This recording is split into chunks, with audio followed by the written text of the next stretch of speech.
दोस्तों नमस्कार, स्वागत है आप सभी का। एक बार फिर से चलिए जानते हैं झारखंड सूबा की ताज़ा खबरों को। लेकिन उससे पहले अगर आपने अभी तक इस चैनल को सब्सक्राइब नहीं किया तो सब्सक्राइब कर लें, जिससे कि आपको झारखंड सूबा की ताज़ा खबर रोजाना मिलती रहे। सबसे पहली खबर, राज्य की सभी लोकसभा और विधानसभा सीटों पर उम्मीदवार उतारेगा झारखंड खतियानी मोर्चा। सूर्य सिंह मिश्रा ने घोषणा कर दी है। बता दें कि आदिवासी खतियान मोर्चा झारखंड के सभी लोकसभा और विधानसभा सीटों पर अपने उम्मीदवार उतारेगा। मोर्चा के संयोजक सूर्य सिंह मिश्रा ने इसकी घोषणा कर दी है। आदिवासी खतियानी मोर्चा राज्य की सभी लोकसभा और विधानसभा सीटों पर अपने उम्मीदवार उतारने वाला है। आदिवासी खतियानी मोर्चा के संयोजक और झारखंड पीपुल्स पार्टी के अध्यक्ष सूर्य सिंह मिश्रा ने इसकी घोषणा की है। नई पीढ़ी को विधायी ज्ञान देने के लिए मोर्चा के द्वारा चलाए जा रहे विधान पाठशाला कार्यक्रम के 1 वर्ष पूरा होने पर सूर्य सिंह मिश्रा ने पुराने विधानसभा परिसर के सभागार में मीडिया से बात की। वहीं अगली खबर की बात करें तो अपराध मुक्त झारखंड चाहिए तो हेमंत सरकार हटाएं, बीजेपी सरकार लाए आक्रोश मार्च में बोले बाबूलाल मरांडी। धनबाद में विधायक राज सिन्हा की अगुवाई में आक्रोश मार्च का आयोजन किया गया।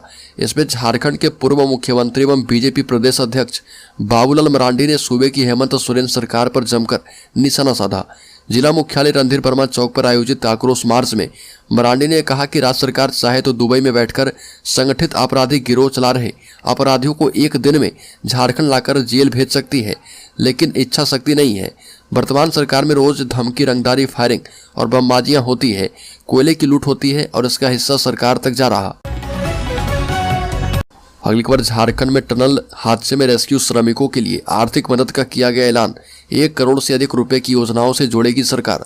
झारखंड सरकार उत्तराखंड टनल हादसे में रेस्क्यू किए गए श्रमिकों को 1 करोड़ 11 लाख से अधिक राशि की विभिन्न योजनाओं से जोड़ेगी। मुख्यमंत्री हेमंत सोरेन से सिलक्यारा में निर्माणाधीन टनल हादसे में रेस्क्यू किए गए राज्य के 15 श्रमिकों और उनके परिजनों ने मुलाकात की है। मुख्यमंत्री के निर्देश पर राज्य के श्रमिकों और उनके परिजनों को एयरलिफ्ट कराकर बिरसा मुंडा एयरपोर्ट लाया गया। रांची आने वाले श्रमिकों में गिरिडीह के विश्वजीत कुमार वर्मा, सुबोध कुमार वर्मा, रांची के अनिल बेदिया, राजेंद्र बेदिया, सुखराम बेदिया सहित 15 मजदूर शामिल हैं। अगली खबर, झारखंड में युवाओं को नौकरी देने के वादे पर राजनीति तेज, आमने सामने भाजपा और झारखंड मुक्ति मोर्चा कांग्रेस। झारखंड में युवाओं को किस सरकार ने कितनी नौकरियां दी, इस पर बीजेपी और झारखंड मुक्ति मोर्चा आमने सामने आ गए हैं। एक तरफ जहां झारखंड मुक्ति मोर्चा पीएम से नौकरी का हिसाब मांग रही है, वहीं झारखंड में बीजेपी मुख्यमंत्री हेमंत सोरेन के 5 लाख नौकरी देने की बात को याद दिला रही है। झारखंड में युवाओं के नौकरी और रोजगार के मुद्दे पर सत्ताधारी महागठबंधन दलों और भाजपा के बीच आरोप प्रत्यारोप का दौर शुरू है। जैसे जैसे लोकसभा चुनाव के दिन नजदीक आ रहे वैसे वैसे झारखंड मुक्ति मोर्चा, कांग्रेस और राष्ट्रीय जनता दल जैसी पार्टियां नरेंद्र मोदी की सरकार से 20 करोड़ युवाओं को दिए नौकरी का हिसाब मांग रही है। वहीं भारतीय जनता पार्टी के नेताओं ने भी यह कहकर पलटवार करना शुरू कर दिया है कि 2019 में हर साल 5 लाख नौकरी देने का वादा करके हेमंत सोरेन की सरकार सत्ता में आई थी। अगली खबर, झारखंड में जल्द होगी 30,000 शिक्षकों की बहाली। जिन टीचर की पत्नी दूसरे जिले में है पदस्थापित, उनका किया जाएगा ट्रांसफर। बता दें कि झारखंड में बच्चों को अच्छी शिक्षा देने का प्रयास महागठबंधन सरकार कर रही है और जल्द ही यहाँ विद्यालय में शिक्षकों की कमी को दूर किया जाएगा ताकि बच्चों को अच्छी शिक्षा मिल पाए और यहाँ के बच्चे शिक्षा के क्षेत्र में आगे बढ़ पाएं। ये बातें राज्य के ग्रामीण विकास मंत्री आलमगीर आलम ने कही है। ग्रामीण विकास मंत्री आलमगीर आलम ने कहा कि जल्द शिक्षकों की कमी को दूर किया जाएगा, इसके लिए पहल की जा रही है। मंत्री ने कहा कि राज्य में 30,000 शिक्षकों की बहाली की जाएगी और कई ऐसे शिक्षक हैं जिनकी पत्नी दूर जिलों में जॉब करती है, वैसे शिक्षकों को निकट जिलों में पदस्थापन दिया जाएगा। मंत्री ने कहा कि कोई भी ऐसे शिक्षक जो मेडिकल का बहाना बनाकर जिला बदलने का प्रयास करेगा, उसके लिए जांच की जाएगी। अगली खबर, आदिवासी वोट बैंक पर बीजेपी जेएमएम की बढ़ी बेचैनी। गुलाबी ठंड में भी राजनीतिक सरगर्मी से चढ़ा सियासी पारा। गुलाबी ठंड के बीच राजनीतिक सरगर्मी ने राजनीतिक तापमान को आंच दे दिया है। झारखंड की राजनीति की धुरी संताल परगना रही है। संताल परगना की धरती दिसोम गुरु के कारण अवैध दुर्ग झारखंड मुक्ति मोर्चा का बन चुका है। इस दुर्ग को भाजपा ने तोड़ा और पहले अटल बिहारी वाजपेयी के समय और दूसरी बार नरेंद्र मोदी के समय। अटल बिहारी वाजपेयी के समय यह सेहरा बाबूलाल के माथे बंधा तो नरेंद्र मोदी के समय रघुवर दास मोर्चा संभाले थे। बता दें कि अब राज्य में मुख्यमंत्री हेमंत सोरेन के हाथ में जब सत्ता की बागडोर आई तो आदिवासी वोट बैंक को समेटने में पहले से ज्यादा प्रखर और मुखर हुए। तो भाजपा ने भी जनजातीय दिवस की घोषणा करके आदिवासी समूह को यह बताने की कोशिश की कि वह न सिर्फ सोचते हैं बल्कि उस दिशा में काम भी करते हैं। एक और बड़ी खबर, बढ़ सकते हैं आटा दाल के भाव। जहां एक और इंटरनेशनल मार्केट में चावल की कीमतें 15 साल के हाई पर पहुंच गई है, वहीं दूसरी ओर लोकल लेवल पर आम लोगों पर आटा और दाल पर महंगाई की मार पड़ सकती है। इसका प्रमुख कारण गेहूं और दालों का प्रोडक्शन कम होना है।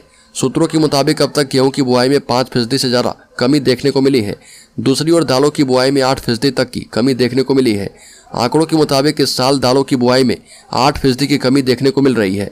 अब देश में 940 लाख हेक्टेयर में दालों की बुआई हो चुकी है, जबकि पिछले साल समान अवधि में ये बुआई 103 लाख हेक्टेयर में थी। अगली खबर, चीन में तेजी से फैल रहे निमोनिया को लेकर भारत भी अलर्ट। झारखंड सरकार ने अस्पतालों को सतर्कता बरतने का दिया निर्देश। चीन में रहस्यमय निमोनिया फैलने के मद्देनजर झारखंड सरकार ने अपने अस्पतालों को सतर्कता बरतने और श्वसन संबंधित बीमारी के मामले की निगरानी, निवारक उपाय और परीक्षण करने को कहा है। स्वास्थ्य विभाग के अतिरिक्त मुख्य सचिव अरुण कुमार सिंह ने जिला प्रशासन को लिखे पत्र में तैयारी रखने और स्थिति पर लगातार नजर रखने का निर्देश दिया। सरकारी अस्पतालों में सभी विभाग को अलर्ट कर दिया गया है और मुख्य सचिव अरुण सिंह ने पत्र में कहा कि हाल के हफ्तों में विशेष रूप से उत्तरी चीन में बच्चों में श्वसन संबंधित बीमारियों में वृद्धि देखने को मिली है। अगली खबर, राज्यपाल ने स्थानीय नीति 1932 खतियान आधारित विधेयक को लौटा दिया है। राज्य सरकार ने पुनर्विचार करने को कहा। झारखंड के राज्यपाल सीपी राधाकृष्णन ने 1932 के खतियान आधारित स्थानीय नीति विधेयक को लौटा दिया है और विधानसभा को इस पर पुनर्विचार करने को कहा। बता दें कि राजभवन ने विधेयक में शामिल कानूनी प्रावधानों पर अटॉर्नी जनरल से राय मांगी थी और 15 नवंबर को अटॉर्नी जनरल की राय मिलने के बाद राजभवन ने बिल को लौटा दिया। अटॉर्नी जनरल ने लिखा कि इस विधेयक के मुताबिक राज्य सरकार की 3rd-4th ग्रेड की नौकरियां केवल स्थानीय व्यक्ति के लिए आरक्षित होंगे और स्थानीय के अलावा अन्य लोगों की नियुक्तियां पूरी तरह से प्रतिबंधित रहेगी। और मुझे लगता है कि 3rd और 4th ग्रेड की नौकरियों के लिए आवेदन करने से अन्य लोगों को वंचित नहीं किया जा सकता है। ये नियम के विरुद्ध है।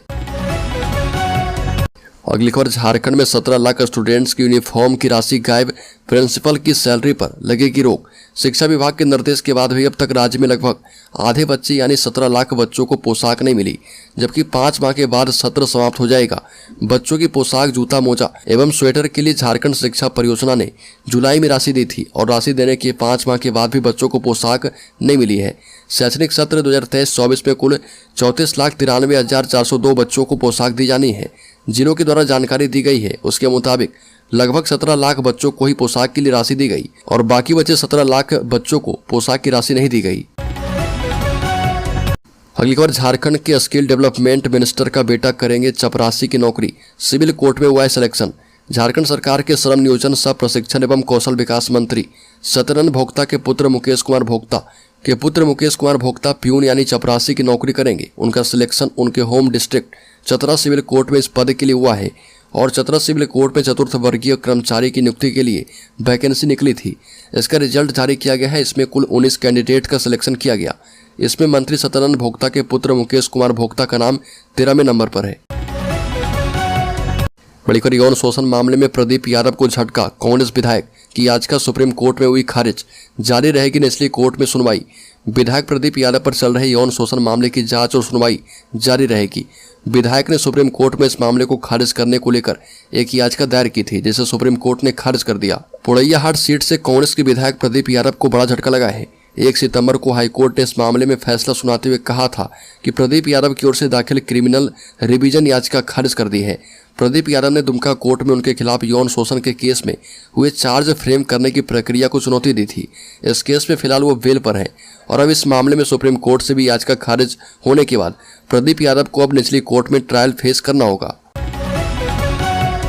बड़ी खबर, मजदूरों के घर में लौटी खुशियां, व्हील चेयर पर पिता बहन की पढ़ाई, घर की जिम्मेदारियां ले गई थी हजारों किलोमीटर दूर, अब वापस नहीं जाने का लिया प्रण।